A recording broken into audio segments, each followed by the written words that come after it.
Welcome to the Get Published podcast, sponsored by Brodie Consulting Group. To get more information about our coaching, publishing, executive ghostwriting, and podcast production services, go to getpublishedpodcast.com. Hello, I am Paul Brodie, and thank you for joining us for another episode of the Get Published podcast, where we help authors get published with a proven system that works. Today, we're being joined by Jeet Banerjee, author of Limitless Thinking. Jeet, welcome to the show. Thanks so much for having me. Excited to be on here. Are you ready to get started? Yeah, let's do it. All right. What is the one piece of advice that you would give to a first-time author who is currently writing their book? Yeah, absolutely. I think the biggest piece of advice that I would give to somebody is, I know a lot of people go out there and they just tell authors, just go out there and start writing. And that's a lot of the advice that I got when I first started writing my book. And then I realized it was a horrible idea because I really had no idea, how to add value to the book. So the biggest recommendation that I can give to writers is to really create an in-depth outline. And it's actually crazy because I spent more time creating an outline of my entire book in terms of how I wanted it to flow, what value I wanted to kind of portray through my book, and all that kind of stuff. So I created this massive outline, spent a bunch of time doing it. And once I did that and I just started writing from there, it became extremely easy, not only to write the book, but I thought like the entire vision I had for my book really came together. And I think when you just go out there and just write without any rhyme or reason, it becomes a little bit tough because, it's hard to portray the values you may want to portray or things like that. So that's probably the biggest piece of advice I'd give to, someone looking to write a book or someone that may have even just started already. And what do you feel is the hardest part about getting published? Yeah, absolutely. I think the hardest part about getting published is that there's just not enough information out there. So a lot of people kind of go into it very confused or oftentimes don't have the right kind of know-how in terms of what it takes to get there. And I think the biggest way to kind of overcome that is really just getting educated, maybe talking to other people that you may know that are authors or other people that, you follow, influencers, bloggers, stuff of that nature, and really just getting to know the process. Because even for me, when I first started trying to get published and writing a book and all that kind of stuff, I was just extremely intimidated by the entire challenge because it's very challenging. And as soon as I started talking to other friends who had written books and other people that had been through the process, I started learning a lot from like how to self-publish, indie publishing, what it takes to go through a publisher route if that's the route you want to go.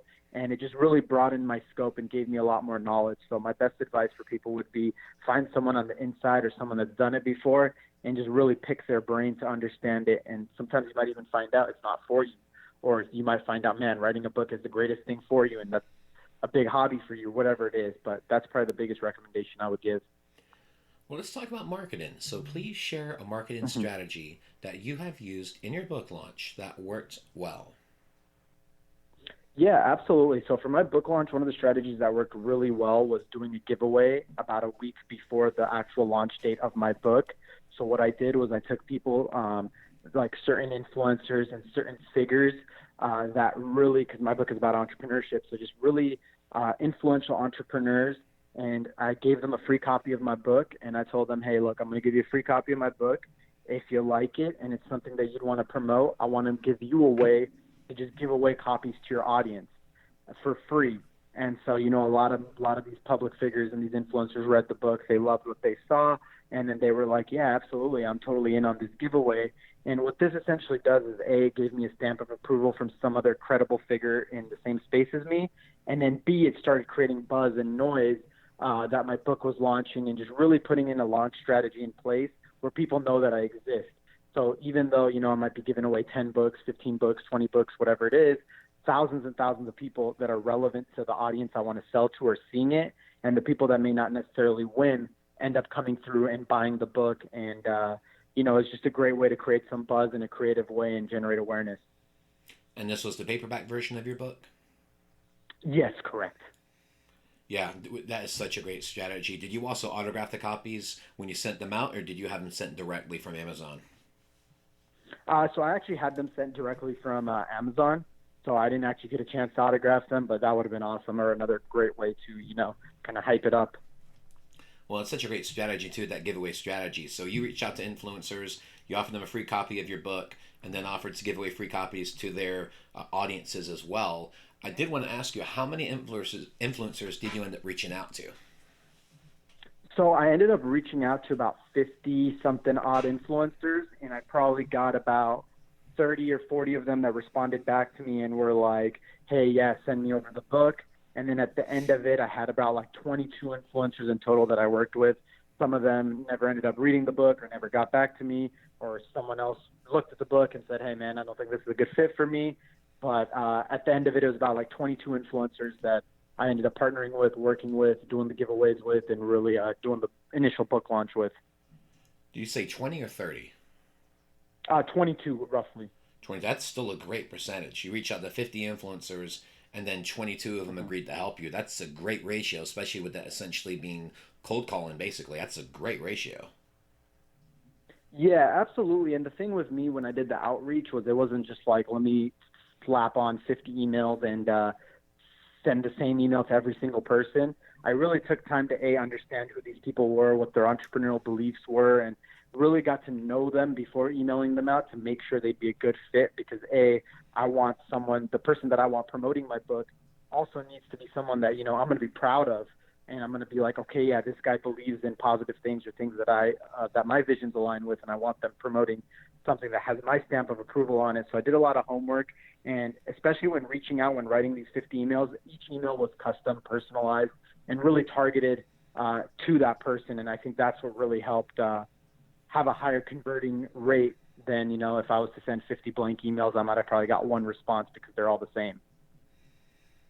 Yeah, and that is such a great strategy. And for our listeners that are listening to this right now, I mean, that's the way to do it. It has to be personalized, and you actually have to know a little bit about that person. So whether a podcast host or an influencer or another author, that you have to know a little bit about their background. So when you do send a message, you can use the same framework, but you need to definitely make it very clear and targeted to talk about exactly how you can help and how it's going to be the right fit for that person, but more importantly for their followers and as well. Yeah, absolutely. So out of those, you had 22 people that accepted the book, and all 22 of them, they all reached out to their audience and helped promote your book. Is that correct? Correct, yeah. And so what did you feel that the results out of that? So the results out of it were really, really good, strong out the gate. I was able to generate, like, especially with Amazon and stuff like that, you need to be able to generate reviews. Reviews play a very key factor. So, a lot of the people that received the free giveaways and the influencers themselves, they actually went in and started writing these reviews on day one. And so the first week or two, my book had so much popularity on it because of the initial launch strategy I did that, I started ranking in and showing up in the top charts for like the entrepreneur category and stuff like that, enabling it to become a bestseller. And it just had like this huge stamp of approval from all these influencers that really pushed and initially hyped up the launch of the book. And it was great. I moved a really good amount of units the first month, and then I was able to, like I said, get it into like the bestsellers category for like I think the book in the entrepreneurship category on Amazon. So the overall results were great, and I was extremely happy with the initial strategy and stuff that I had put into place.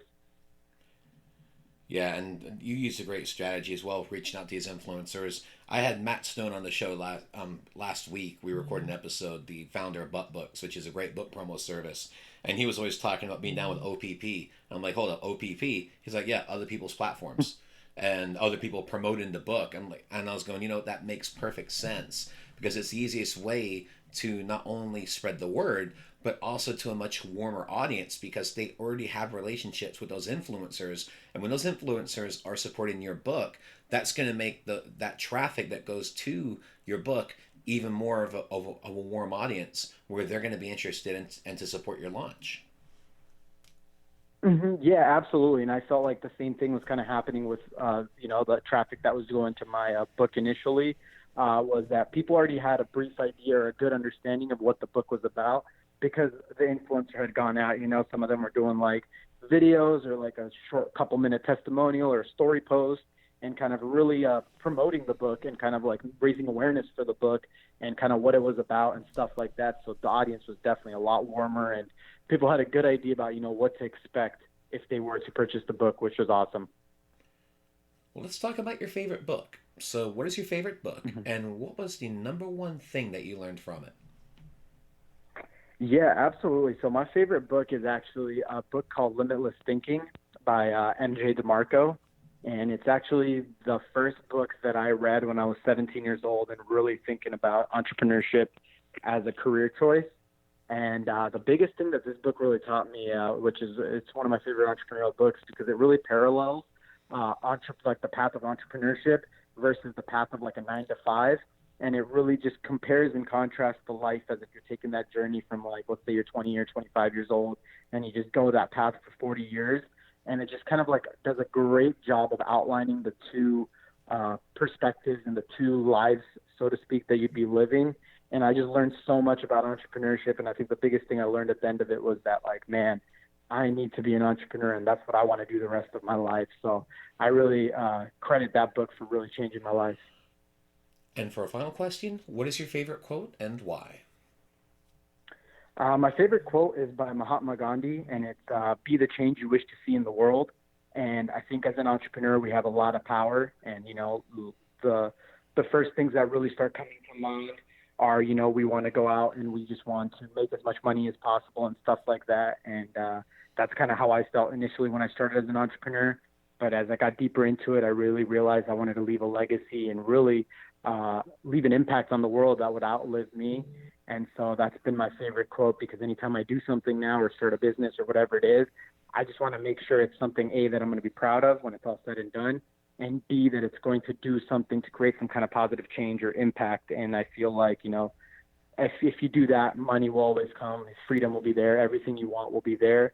But just focusing on purpose has been key for me. So that's one of my favorite quotes. Well, Jeet, I want to thank you for being a guest on the show. What is the best way for people to find you online? Yeah, absolutely. The best way to probably get in touch with me is to go to my personal website. I've got a blog there, all my social media links, and people can email me. And that website is jeetbanerjee.com, spelled JeetBanerjee.com. Jeet, thank you once again for being on the show, and I wish you all the best in your author journey ahead. Thank you so much. It was my pleasure to be on the show as well. Thanks again for joining us today. To learn more about how you can be featured in our brand new Get Published business book, go to getpublishedpodcast.com.